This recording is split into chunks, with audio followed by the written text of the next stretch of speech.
Hello everyone, আমি Tanushree. Welcome to Tanushree's life. ঘর থেকেই কিন্ডার জয় নিয়ে চলে এসেছে গাড়িতে বসে খাবে। ফার্স্টেই আমরা চলে গেছি ওভেনের দোকানে। এই 3 বার্নারের এই ওভেনটা আমরা নিলাম। আগের ওভেনটা আমাদের নষ্ট হয়ে গেছে বলতে একটা দিকে আবার জ্বলতো না ঠিকঠাক। ব্ল্যাক কালারের এই প্লেটারগুলো কিন্তু বেশ ভালো ছিল। তারপর ওখান থেকে বেরিয়ে আমরা চলে যাচ্ছি দানবে। হ্যাঁ, অনেকে শুনে এটা হাসি পাবে, দানব সেটা আবার কেমন নাম। তবে দানবটা হচ্ছে সৌদি আরবের একটা বড় সুপার মার্কেট।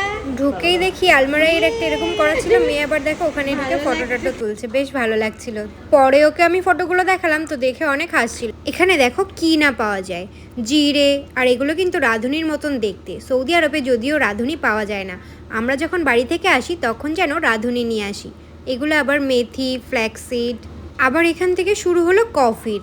নানান ধরনের কফি এখানে দেখতে পাচ্ছ, যার যতটা লাগবে একা একাই কিন্তু নেওয়া যাবে। এখানে আবার মেয়ে হ্যাপি বার্থডে নানান ধরনের জিনিস দেখে নেমে গেল। যে যার জিনিস কিন্তু খুব ভালো করেই দেখতে পায়। নাম্বারের ক্যান্ডেলগুলো থেকে উনি আবার 7 লেখা ক্যান্ডেলটা পছন্দ করেছে। তো আমি আবার বললাম 7 লেখা ক্যান্ডেলটা তোমার এখনও বহুত দেরি আছে নেওয়া। এবার চলে আসলাম একটু সুইটসের দিকে। প্রচুর ধরনের আরবিক মিষ্টি, তারপর বিস্কিট এই ধরনের ছিল। এদের সব মিষ্টিই কিন্তু বেশিরভাগ শুকনো টাইপের হয়, সবই কিন্তু ওজনে বিক্রি হয়। এখানে ছিল নানান ধরনের কেকগুলো কিন্তু বেশ ভালো ভালো ছিল। দেখে নিচ্ছিলাম, যদিও আমাদের এখন কেক কেনার কোনো প্রয়োজন নেই। ছোট ছোটও কিন্তু কেক ছিল। কেক এখান থেকে আমরা দুটো নিয়েছিলাম। আর দানবের কেকগুলো কিন্তু বেশ ভালোই টেস্ট হয়। অনেক ধরনের, অনেক কালারের, অনেক ফ্লেভারের ডোনাটসও দেখলাম কিন্তু। এবার ওখান থেকে চলে আসলাম ভেজিটেবলের দিকে যাওয়ার আগে ফার্স্টে দেখলাম ফ্রুটস। এখান থেকে আমাদের কিছু ফ্রুটস নেওয়ার ছিল, নিয়ে নিলাম। এখানে এই অরেঞ্জগুলো প্রচুর পাওয়া যায়, যেগুলো আবার মাল্টা নামে পরিচিত।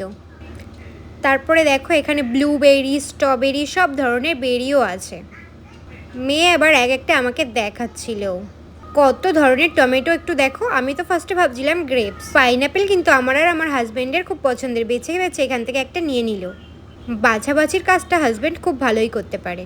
এখানে আবার দেখলাম ইয়েলো কালারের ড্রাগন ফ্রুটস। সত্যি কথা বলতে এই দানব সুপার মার্কেটে আসলে অনেক ইউনিক ধরনের ফ্রুটস কিংবা অনেক কিছুই দেখা যায়। এখানে আবার দেখবে সব আচার করা রয়েছে। আর এই দিকটা থেকে শুরু হলো সব অলিভ, কত ধরনের অলিভ, তারপর আবার কত রকমভাবে প্রসেস করা রয়েছে।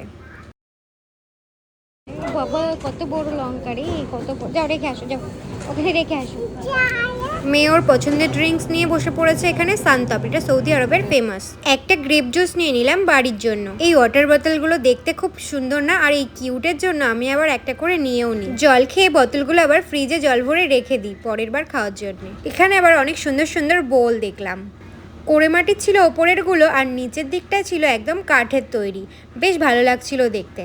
হাজব্যান্ডের মনে হলো একটা মাশরুম নেবে, তারপর আবার চলে গেলাম ভেজিটেবলের দিকে। একটা মাশরুমও নিয়ে নিলাম, আরও একটা আটা নিয়ে নিলাম। হাজব্যান্ড ওদিকে বিলিং করছে, আর মেয়ে দেখো বেরিয়ে নাচ শুরু করেছে। কেনাকাটা কমপ্লিট করে এবার আমরা বাড়ির দিকে ফিরে যাচ্ছি। আজকের মতন টাটা, সবাই খুব ভালো থেকে।